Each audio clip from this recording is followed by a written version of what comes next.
नमस्कार, खास बुलेटिन में आपका स्वागत है और मैं हूं आपके साथ सुमन पाल। पाकिस्तान से ऐसी खबर आ रही है जिसने मुल्क को हिलाकर रख दिया है। साथ ही पाकिस्तान में सुप्रीम पावर बने हुए आसिम मुनीर की जो जड़ें हैं वो भी खोती हैं। पाकिस्तान में ही रावलपिंडी से लेकर इस्लामाबाद तक और लाहौर से लेकर पेशावर तक ही इमरान खान के लिए एक तूफान सा उठ खड़ा हुआ है। और जब से अफवाह उड़ी है कि इमरान खान की जेल में हत्या कर दी गई है, तब से इमरान खान की 3 बहनों ने आसिम मुनीर के खिलाफ बगावत का झंडा भी उठा लिया है। अब एक तरफ तो ये तीनों बहनें जेल में बंद इमरान खान से मिलने की जिद पर अड़ी हैं, तो वहीं दूसरी तरफ इनके साथ इमरान खान की पार्टी पीटीआई के नेताओं और कार्यकर्ताओं के हुजूम के साथ आम जनता भी रावलपिंडी की अडियाला जेल के बाहर धरना दे रही है। इन सबके बीच इमरान और जोमीमा खान के बेटे कासिम ने जेल में बंद इमरान खान के जिंदा होने का सबूत मांगा है।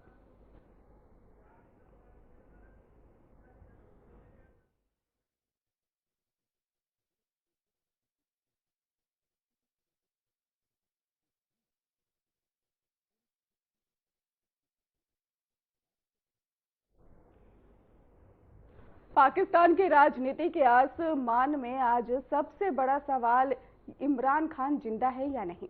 अदियाला जेल में बंद पाकिस्तान के पूर्व प्रधानमंत्री इमरान खान को लेकर बुधवार शाम ऐसा सियासी भूकंप आया है जिसकी गूंज पूरे दक्षिण एशिया में सुनाई दी है। एक एक्स अकाउंट पर ही रहस्यमयी मौत का दावा, जेल के बाहर हजारों समर्थकों का हुजूम और पुलिस की लाठियां, और सबसे दर्दनाक इमरान खान के अपने बेटे और 3 बहनों का आरोप है कि हमें 5 हफ्तों से मुलाकात तक नहीं करने दी गई।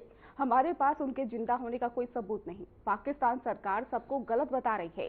पीटीआई नेताओं का दावा है इमरान की आइसोलेशन में ही रखकर टॉर्चर किया गया है। और सुपर सवाल ये भी बन रहा है कि army chief general Asim Munir क्या इमरान को सिस्टमैटिकली लाइसेंस या फिर सिस्टमैटिकली साइलेंस कर रहे हैं।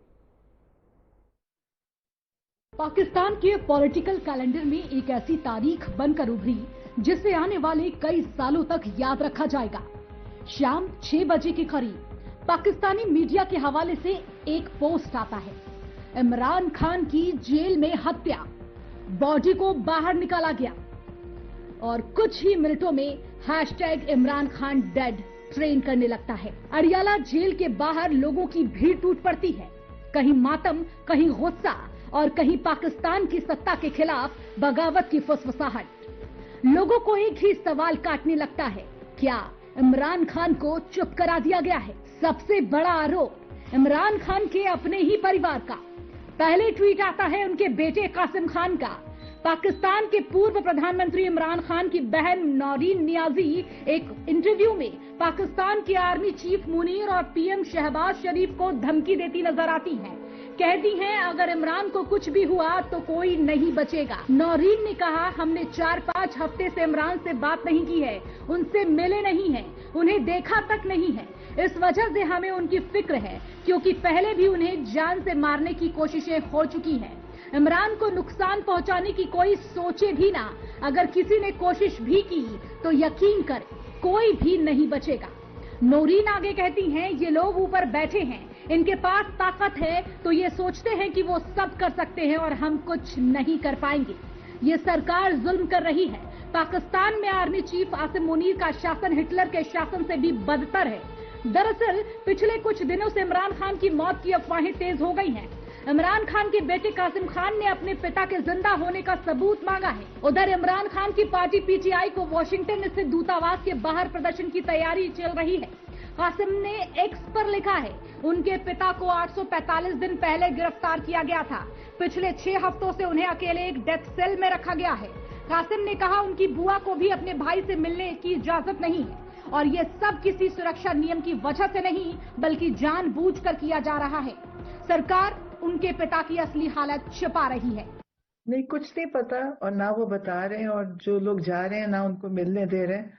अभी उनके पार्टी के लोग वहां गए और उन्होंने उनको ना, उनकी मीटिंग शेड्यूल थी, उनको अंदर नहीं जाने दिया।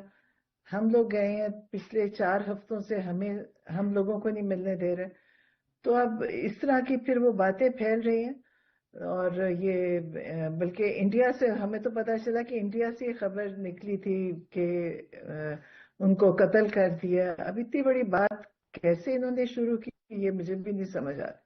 ये पाकिस्तान में पहले कभी ऐसा नहीं हुआ, कभी औरतों के साथ उन्होंने, कभी किसी ने ऐसी बदतमीजी नहीं की, और कभी उन्होंने ऐसा जुल्म किसी पे भी नहीं हुआ था। ये पहली दफा है पाकिस्तान में कि ना वो बच्चा देख रहे हैं, ना बूढ़ा देख रहे हैं, और ना औरत देख रहे हैं या आदमी है, जो जो उनको इजाजत है कि जो भी उनको मिल जाए उसको आप वैसे ही मारें जैसे आपको कोई पूछने वाला नहीं है। तो ये चल रहा है पाकिस्तान में इस वक्त। एक आप सब दुनिया में सबको ही पता है क्या हो रहा है पाकिस्तान में। इमरान खान के परिवार और वकीलों ने अदालत में याचिका दायर की थी। अदालत ने सप्ताह में एक बार मुलाकात का आदेश दिया, लेकिन 4 हफ्तों से ये मुलाकात नहीं हो पाई। आखिर क्यों? कौन रोक रहा है? क्या जेल प्रशासन किसी दबाव में है? क्या सरकारी अफसर सिर्फ ऑर्डर फॉलो कर रहे हैं, या फिर कहानी इससे कहीं ज्यादा खतरनाक है? इमरान खान की मौत को लेकर सोशल मीडिया पर अफवाहें तेज हो गई हैं। इमरान अगस्त 2023 से रावलपिंडी की अड़ियाला जेल में बंद है। कुछ मीडिया रिपोर्ट्स की माने तो उनकी तबीयत ठीक नहीं है। पिछले 3 हफ्तों से इमरान की बहनें भी उनसे मिलने की कोशिश कर रही हैं, लेकिन जेल प्रशासन इसकी अनुमति नहीं दे रहा। इसके चलते इमरान की खराब सेहत के कयास लगाए जा रहे हैं। इमरान की बहनों ने सरकार से सच बताने की मांग की है। तनाव बढ़ने के बाद जेल प्रशासन ने अब कहा है कि इमरान खान की तबीयत ठीक है। मार्च 2025 में इस्लामाबाद हाईकोर्ट ने इमरान खान को परिवार और वकीलों से नियमित मुलाकात की मंजूरी दी थी, लेकिन जेल प्रशासन आदेश का पालन नहीं कर रहा। अक्टूबर 2025 में अदालत ने दोबारा मुलाकातें बहाल करने का निर्देश दिया, फिर भी उनकी बहनों को अब तक एक भी बार मुलाकात नहीं कराई गई है। पीटीआई नेता जुल्फिकार बुखारी का ये बयान सामने आ रहा है, जो किसी सियासी भूचाल से कम नहीं। 4 नवंबर के बाद से किसी ने उन्हें नहीं देखा, न परिवार, न वकील, न पार्टी। मुलाकातें अचानक बंद कर दी गई हैं। पीटीआई का दावा, इमरान को कंप्लीट आइसोलेशन में रखा गया है, उनकी हेल्थ को छिपाया जा रहा है, उन पर साइकोलॉजिकल टॉर्चर हो रहा है। पार्टी का आरोप सीधा पाकिस्तानी फौज और army chief general Asim Munir पर है। उनका कहना है आसिम मुनीर इमरान को खत्म करना चाहते हैं, और ये सत्ता संघर्ष है जो अड़ियाला जेल की दीवारों के भीतर खेला जा रहा है। सोहेल आफरीदी इमरान से मिलने के लिए रावलपिंडी की अड़ियाला जेल के बाहर मौजूद थे, लेकिन इसी दौरान उनके साथ बदसलूकी होती है। पुलिस ने सोहेल आफरीदी और उनके साथ आए दूसरे नेताओं को आगे बढ़ने से ही रोक दिया। धक्का मुक्की हुई, पुलिस कर्मियों ने लात घूंसे भी मारे और जमीन पर गिरा दिया। पीटीआई समर्थकों की माने तो सोहेल आफरीदी का कसूर सिर्फ इतना था कि उन्होंने अपने नेता से मिलने की मांग की, और इसी बात पर उन्हें सड़क पर पीट दिया गया। पाकिस्तान के एक सूबे के मुख्यमंत्री के साथ इस तरीके की बदसलूकी की गई, मानो वो कोई अपराधी है, मानो उसने अपने नेता से मिलने की बात कहकर कोई गुनाह कर दिया हो। आखिर ये सवाल बनता है कि अगर इमरान खान स्वस्थ है तो जेल प्रशासन इसका सबूत क्यों नहीं देता? अगर इमरान खान जिंदा है तो जेल प्रशासन उनकी अपील का वीडियो क्यों नहीं जारी करवाता? अगर इमरान खान वीडियो बनाकर अपने परिवार और समर्थकों से शांत रहने की अपील करेंगे तो इसका जरूर असर होगा। ये आंदोलन अपने आप खत्म हो जाएगा। फिलहाल देखा जाए तो पाकिस्तान की सियासत आज ऐसे मोड़ पर खड़ी है जहां सवाल बेहद बड़े हैं और जवाब बेहद अस्पष्ट। सरकार कह रही है इमरान खान सुरक्षित हैं, लेकिन उनका परिवार, उनके वकील और पीटीआई का कहना है हमने उन्हें 5 हफ्तों से नहीं देखा, हमें उनके जिंदा होने का कोई सबूत नहीं दिया गया। ये सिर्फ जेल की दीवारों के भीतर का मामला नहीं, पूरे पाकिस्तान की राजनीति, जनता और लोकतंत्र के लिए एक बड़ा संकेत है। जब तक इमरान खान परिवार और समर्थकों से नहीं मिलते, जब तक उनका स्वास्थ्य और सुरक्षा सार्वजनिक रूप से साबित नहीं होती, सवाल वही रहेगा, क्या इमरान खान जिंदा हैं या सिस्टम उन्हें छिपा रहा है? Bureau report, RNTV। Jamiat Ulema-e Hind की राष्ट्रीय शासी निकाय की बैठक में इसके अध्यक्ष मौलाना महमूद मदनी ने ही विवादित बयान देकर बुरे फंस चुके हैं। आपको बता दें कि उन्होंने कहा है कि देश के मौजूदा हालात बहुत संवेदनशील और चिंताजनक है। दुख की बात है कि एक खास समुदाय को जबरदस्ती निशाना बनाया जा रहा है। दूसरे समुदाय कानूनी तौर पर बेबस और सामाजिक रूप से अलग थलग और आर्थिक रूप से बेइज्जत किए जाते हैं। बुलडोजर एक्शन, मॉब लिंचिंग, वक्फ संपत्ति पर कब्जा और धार्मिक मदरसों और सुधारों के खिलाफ नेगेटिव कैंपेन चलाए जा रहे हैं ताकि उनके धर्म, पहचान और वजूद को कमजोर किया जा सके और इससे मुसलमान सड़कों पर चलते हुए भी असुरक्षित महसूस कर रहे हैं।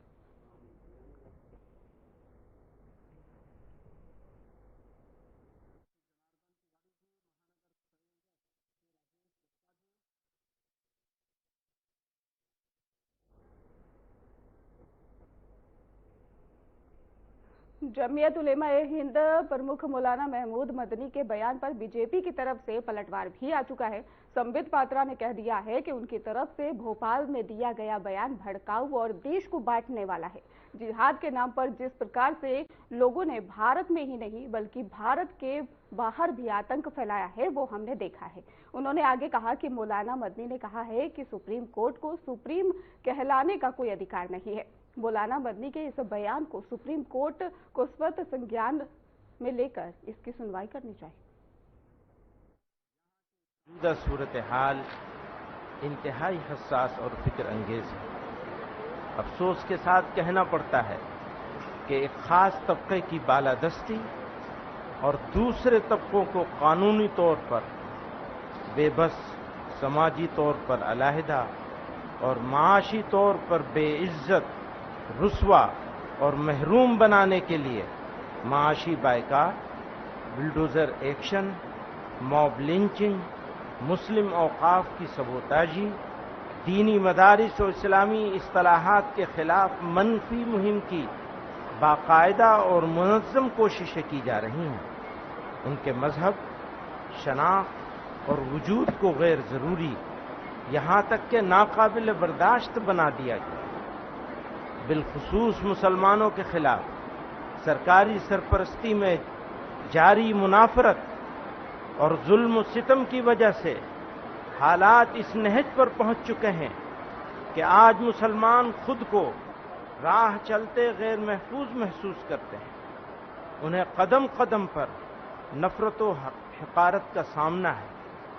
सर्वप्रथम मैं आना चाहता हूं जमीयत उलेमा-ए-हिंद के प्रमुख मौलाना महमूद मदनी जी, जिन्होंने आज भोपाल में एक बहुत बड़े बैठक में जिस प्रकार से भाषण दिया है वह न केवल भड़काऊ है अपितु देश को विभाजन की ओर लेने की उनकी कुचेष्टा है।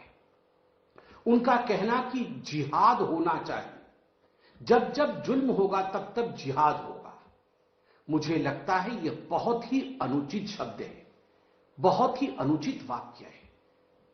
और जिहाद के नाम पर जिस प्रकार से लोगों ने भारतवर्ष में ही नहीं भारतवर्ष के बाहर भी आतंक फैलाया जिहाद के नाम पे, वह हमने देखा है। तो स्वाभाविक रूप से यह कहना कि भारत में जिहाद होगा एक बहुत ही इर्रेस्पॉन्सिबल, गैर जिम्मेदारी से भरा हुआ एक वचन है। दूसरा जो मौलाना महमूद मदनी ने कहा वह था कि सरकार के दबाव में, भारत सरकार की दबाव में भारत की अदालतें काम करती है और सुप्रीम कोर्ट को भी सुप्रीम कहलाने का कोई अधिकार नहीं है। सुप्रीम कोर्ट हमारे केसेस को एडमिट कैसे करती है? सुप्रीम कोर्ट 3 तलाक पे सुनवाई कैसी करती है? सुप्रीम कोर्ट मंदिर मस्जिद वाले विषय पर सुनवाई कैसे करती है? इन विषयों पर बोलते हुए मदनी साहब ने कहा कि सुप्रीम कोर्ट को भी सुप्रीम कहलाने का कोई अधिकार नहीं है। मैं तो सुप्रीम कोर्ट से गुजारिश करूंगा, मैं भी एक साधारण नागरिक हूं, आप भी नागरिक हैं, कि यदि सुप्रीम कोर्ट के ऊपर कोई साधारण नागरिक भी इस प्रकार की टिप्पणी करता है तो supreme court suo motu cognizance ले सकता है। सीआईडी कार्यक्रम में सीएम योगी आदित्यनाथ ने शिरकत की है, सीधे लिए चलते सदस्य डॉक्टर धर्मेंद्र सिंह जी, भारतीय जनता पार्टी के जिलाध्यक्ष श्री जनार्दन तिवारी जी, महानगर संयोजक श्री राजेश गुप्ता जी, आज के इस कार्यक्रम में उपस्थित गीडा के हमारे सभी उद्यमीगण, लाभार्थीगण, सहजनवा और पिपरोली गोरखपुर ग्रामीण से जुड़े हुए हमारे सभी उपस्थित कार्यकर्ता बहनों और भाइयों, गोरखपुर औद्योगिक विकास प्राधिकरण का आज 36वां स्थापना दिवस है। इस अवसर पर मैं सभी गीडा परिवार को, यहां के उद्यमियों को, यहां के कार्मिकों को और पूरे गोरखपुर वासियों को मैं इसके लिए हृदय से बधाई देता हूं, अपनी शुभकामनाएं देता हूं। बहनों और भाइयों, ठीक 36 वर्ष पूर्व आज ही के दिन गोरखपुर औद्योगिक विकास प्राधिकरण की स्थापना हुई थी। लेकिन स्थापना के साथ ही इस पे कुछ बीमारियों ने भी हमला प्रारंभ कर दिया था। 1989 से लेकर के 1998 तक औद्योगिक गतिविधियां गीडा में लगभग शून्य रहीं। धरना प्रदर्शन चलते थे, गोलीकांड होते थे, अव्यवस्था चलती थी, न सरकार का विजन था और न ही यहां पर कोई कार्य करने की इच्छा शक्ति। परिणाम, गीडा तो चल नहीं पाया था, लेकिन गोरखपुर का खाद कारखाना बंद हो गया था। गोरखपुर में इंसेफ्लाइटिस की बीमारी कहर बनकर के पूर्वी उत्तर प्रदेश के बच्चों को निगलती हुई दिखाई दे रही थी। लेकिन देश के अंदर जब प्रधानमंत्री मोदी जी का यशस्वी नेतृत्व प्राप्त हुआ, आज हम नए बदलते हुए भारत को देख रहे हैं। तो बदलते हुए भारत में उत्तर प्रदेश अपने आप को पीछे नहीं कर सकता है और उत्तर प्रदेश ने भी तेजी के साथ, भारत के बदलाव के साथ अपने आप को तैयार किया। आज परिणाम है कि उत्तर प्रदेश के अंदर डबल इंजन की सरकार आने के बाद आज उत्तर प्रदेश में 45 लाख करोड़ रुपए के निवेश के प्रस्ताव प्राप्त होते हैं। 15 लाख करोड़ रुपए के निवेश के प्रस्ताव जमीनी धरातल पर उतारे जाते हैं। 5 लाख करोड़ रुपए के निवेश के प्रस्ताव इसी दिसंबर महीने में हम जमीनी धरातल पर उतारेंगे और लाखों नौजवानों को नौकरी और रोजगार अपने ही जनपद में, अपने ही प्रदेश में आज सुलभ कराने का एक बड़ा कार्य प्रारंभ हुआ है। बहनों और भाइयों, इसके लिए सरकार के द्वारा प्रयास प्रारंभ हुए। एक, सुरक्षा का बेहतर वातावरण, गुंडागिर्दी नहीं, गुंडा टैक्स नहीं, माफिया राज नहीं, मनमानापन नहीं, बल्कि अपराध और अपराधियों के प्रति जीरो टॉलरेंस, भ्रष्टाचार और भ्रष्टाचारियों के प्रति जीरो टॉलरेंस। और ये केवल एक भाषा नहीं, बल्कि भाव भी है, जिसे जमीनी धरातल पर सख्ती के साथ उतारा गया। परिणाम है, उत्तर प्रदेश आज कानून व्यवस्था और सुरक्षा की दृष्टि से देश के अंदर एक मॉडल स्टेट के रूप में अपने आप को स्थापित करने में सफल हुआ। सुरक्षा का माहौल कैसे होना चाहिए, लोग उत्तर प्रदेश का आज उदाहरण देते हैं। अपराधियों और माफियाओं के खिलाफ कार्रवाई कैसे होनी चाहिए, आज उदाहरण उत्तर प्रदेश का लोग देते हैं। सुरक्षा का बेहतर वातावरण हुआ, अन्नदाता किसानों के साथ सीधे संवाद हुआ, जमीन का उन्हें अच्छा मुआवजा देना प्रारंभ हुआ और किसी भी अन्नदाता किसान के साथ अन्याय नहीं होना चाहिए, उससे बात की जानी चाहिए। किसी भी गरीब को जाड़ा नहीं जाना चाहिए, जो सरकार का लक्ष्य है। और अगर किसी विकास की योजना को किसी गरीब की भूमि की आवश्यकता है ही, उससे अच्छा मुआवजा भी देना चाहिए, उसके लिए आवास की सुविधा भी उपलब्ध करवाई जानी चाहिए। यह संकल्प जब आज प्रारंभ हुआ, आज देश का बेहतरीन इंफ्रास्ट्रक्चर देने में उत्तर प्रदेश भी सफल हुआ।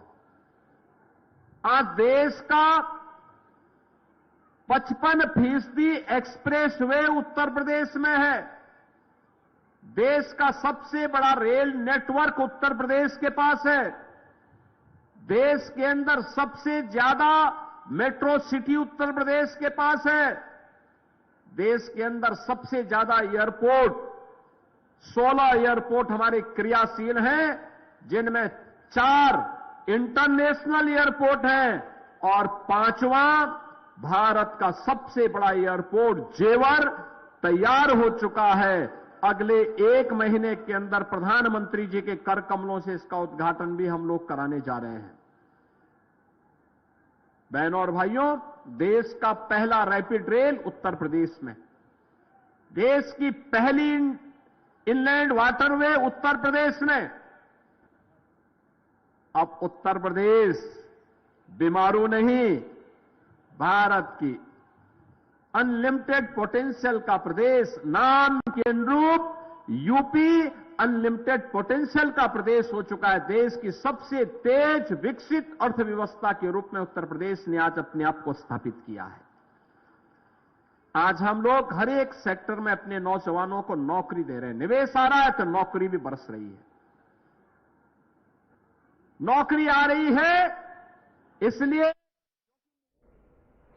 रक्षा मंत्री राजनाथ सिंह ने मसूरी लबसना में ही 100वें फाउंडेशन बताया जा रहा है कोर्स के ही समापन समारोह में हिस्सा लिया और इस दौरान ही उन्होंने ऑपरेशन सिंदूर को लेकर कहा कि हमने बहुत संतुलित जवाब दिया था, हमारा जवाब आक्रामक नहीं था। और रक्षा मंत्री राजनाथ सिंह ने Mussoorie Lal Bahadur Shastri national academy of administration में भी वन डिस्ट्रिक्ट वन और इसके साथ ही प्रोडक्ट शॉप का उद्घाटन किया। और रक्षा मंत्री राजनाथ सिंह उत्तराखंड दौरे पर पहुंचे और वो वायु ही सेवा के विशेष विमान से शुक्रवार को देहरादून पहुंचे थे। यहां सीएम धामी ने उनका जोरदार स्वागत किया और इसके कुछ देर बाद ही वो MI-17 हेलीकॉप्टर से मसूरी के लिए रवाना हुए। वहीं सैनिक कल्याण मंत्री गणेश जोशी ने मसूरी में मौजूद पोलो ग्राउंड में केंद्रीय रक्षा मंत्री राजनाथ सिंह का स्वागत और अभिनंदन किया। और मसूरी लबसना में ही 100वें फाउंडेशन कोर्स के ही समापन समारोह में रक्षा मंत्री राजनाथ सिंह ने कहा कि हाल ही में ऑपरेशन सिंदूर हुआ, हमारी सेना ने पाकिस्तान में मौजूद आतंकवादी कैंपों को तबाह कर दिया। हालांकि हमने बहुत संतुलित जवाब दिया था, हमारा जवाब आक्रामक नहीं था और लेकिन पाकिस्तान के रवैये ने ऑपरेशन सिंदूर के बाद बॉर्डर पर हालात को सामान्य नहीं रहने दिया। आपके हर कार्य से करोड़ों जीवन जुड़े हुए, करोड़ों सपने जुड़े हुए। आपके का कार्य देश का भविष्य निर्धारित करते हैं, लोगों के जीवन की दिशा निर्धारित करते हैं। इसका उदाहरण यदि मैं आपको दूं तो आप देखिए, अभी हाल में ही जो ऑपरेशन सिंदूर हुआ, हमारी सेनाओं ने पाकिस्तान बेस्ड टेररिस्ट कैंप्स को तबाह कर दिया। हालांकि हमने बेहद संतुलित उत्तर दिया था, बहुत ही बैलेंस तरीके से उत्तर दिया था और हमारा जवाब एस्केलेटरी नहीं था। लेकिन पाकिस्तान के रवैये ने ऑपरेशन सिंदूर के बाद बॉर्डर पर सिचुएशन को नॉर्मल नहीं रहने दिया। इस दौरान जिस तरह से देश भर में मॉक ड्रिल्स हुए थे और हमारे एडमिनिस्ट्रेटिव ऑफिसर्स ने उस मॉक ड्रिल को सक्सेसफुली जनता तक समझाते हुए पहुंचाया था, वह आप सबके लोक सेवक होने का एक ब्रिलियंट एग्जाम्पल है। और आप सबको भी भविष्य में होने वाले ऐसे किसी भी स्थिति के लिए अपने आप को, मैं मानता हूं, मानसिक रूप से आपको सोशल मीडिया के प्रयोग में एनोनिमिटी के सिद्धांत को भी याद रखना है। सोशल मीडिया का प्रयोग रियल चेंज लाने के लिए रियल चेंज लाने के लिए होना चाहिए, न कि अपनी सेल्फ एग्रेंडाइजमेंट के लिए इसका उपयोग किया जाना चाहिए। यानी आत्ममुग्धता में रील्स नहीं बनवाई जानी चाहिए, बल्कि यह होना चाहिए सोशल मीडिया का उपयोग तो समाज में एक रियल चेंज लाने के लिए होना चाहिए। यह मैं कहना चाहता हूं। आपकी सच्ची इमेज वे लोग बनाएंगे जिनकी आप सेवा करेंगे, न कि सोशल मीडिया पर फॉलोअर्स आपकी इमेज बनाएंगे। सोशल मीडिया आज पब्लिसिटी का एक बहुत बड़ा। फिलहाल खास बुलेटिन में बस इतना ही। आगे की खबरों के लिए आप देखते रहिए हमारे चैनल। धन्यवाद।